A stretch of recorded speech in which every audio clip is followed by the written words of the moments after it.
장수정 작가는 한국 민화에서 우리 조상들의 행복의 지혜를 찾았습니다. 민화는 한국인의 숨겨진 행복에 대한 강력한 열망이 담겨있는 그림입니다. 자신의 재능을 다른 사람이 좀 더 행복해지는 데 사용하고 싶다고 하는 장수정 작가의 따뜻한 마음이 담긴 작품들을 감상해 보겠습니다.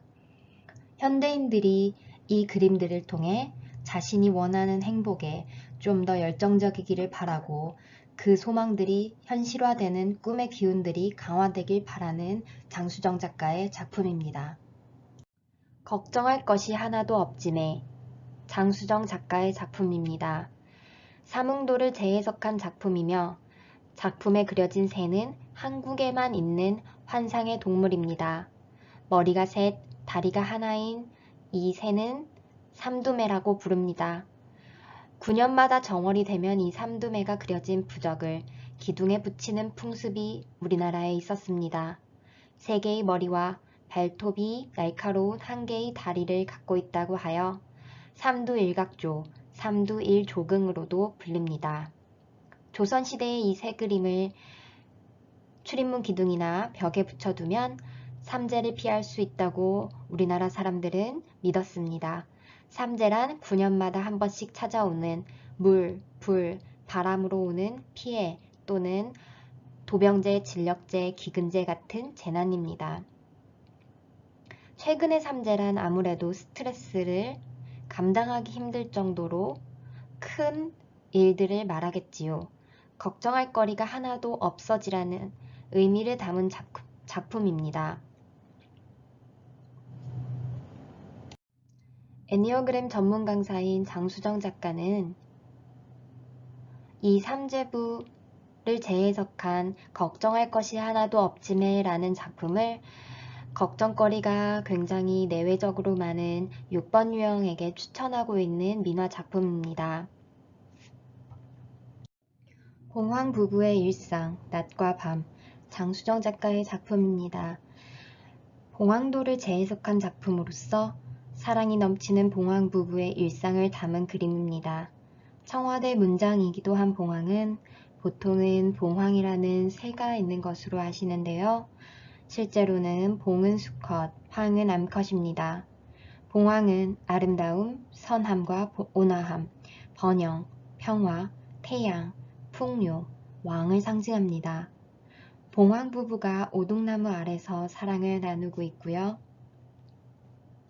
사랑이 가득한 것을 드러내기라도 하듯 오동나무의 꽃과 잎마저 하트 모양입니다. 낮에는 햇살이 따스하게 비추고 밤에는 달빛이 영롱하게 비춥니다. 실제로도 반짝거리는 질감 표현과 색감 표현이 굉장히 인상적인 작품입니다. 불로초가 지천에 깔려 있고 바위에 보석들이 총총 박혀 있습니다. 평화로운 일상입니다. 행복과 사랑이 가득한 그림에 번영과 평화가 가득하여 집안을 풍요롭게 할 것입니다. 애니어그램 전문 강사인 장수정 작가는 이 그림들을 4번 유형에게 딱 알맞는 그림이라고 추천하고 있는데요. 운명적인 짝을 기다리는 4번 유형, 그리고 특별한 삶을 바라는 4번 유형에게 적합한 그림이라고 합니다. 민화하면 호랑이, 장수정 작가의 작품입니다. 호랑이는 한국인의 기상이자 기계와 일맥상통합니다. 예로부터 호랑이 그림은 특히 까치와 함께 그려져 나쁜 것을 물리치는 벽사의 용도로 사용되기도 하였습니다. 또한 힘과 용맹을 상징하는 동물로서 좋은 기운을 불러일으켜 줍니다. 민화하면 호랑이 작품은 호랑이라는 물상을 디자인적으로 풀어낸 작품으로서 현대인들의 집 인테리어에 적용해도 손색이 없는 작품입니다. 또한 애니어그램 전문 강사인 장수정 작가는 이 그림을 타고난 리더의 성격 유형인 8번 유형에게 추천하는데요.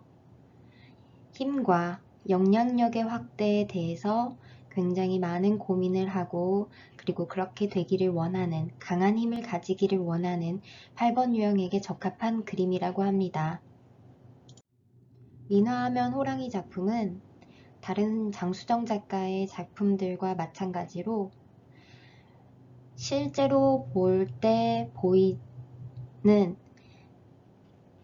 작품의 질감과 화면으로 보시는 작품의 질감이 굉장히 많이 다릅니다. 실제로 보고 싶으시다면 그림 민화랑으로 오시면 실물을 볼 수 있으세요. 특히 화면에 보이는 노란색 호랑이의 부분들은 실제로는 금빛을 머금고 있는 작품입니다. 이미 다 가진 잉어, 장수정 작가의 작품입니다. 어변 성룡도를 현대적으로 재해석한 작품으로서 물고기, 특히 잉어는 좋은 뜻이 참 많습니다. 알을 많이 낳는 생물 가운데 하나로 다산과 풍요를 상징하기도 하고 부부의 금슬을 상징하기도 하고 잠을 잘 때에도 눈을 뜨고 있기 때문에 항상 그릇된 것을 경계할 수 있다고 믿어서 벽사의 의미로 문고리에도 자주 사용됩니다. 과거에는 과거 시험에 합격하라는 뜻으로 현재의 대학 입시나 중요한 시험, 출세와 연관이 있습니다. 물줄기를 거슬러 오르는 잉어의 모습과 등용문을 그려낸 등용문고사를 소재로 한 어변성룡도, 양리도를 재해석한 작품으로서 등용문 대신에 한국에서 최고의 대학을 상징하는 문양을 집어넣고 그것으로 인해서 최고와 최상에 대한 열정을 표현하려고 하였습니다. 장수정 작가는 애니어그램 전문 강사로 활동을 하고 있기도 한데요. 이 그림은 성취와 성공을 향해서 끊임없이 달려나가는 3번 유형에게 적합한 그림이라고 할 수 있습니다. 따로 또 같이 장수정 작가의 작품입니다. 민화에서 모란 화병도는 만사 형통을 의미하는데요. 중국어로 꽃병의 병과 평안의 평이 모두 PING로 발음되어 꽃병은 평안을 의미한다고 합니다. 꽃병이 차고 넘치게 그려진 모란은 부귀를 상징하는 꽃입니다. 하여 모란의 꽃병 그림은 집안이 평안하고 부귀하고 행복하기를 소망하는 길상의 그림입니다.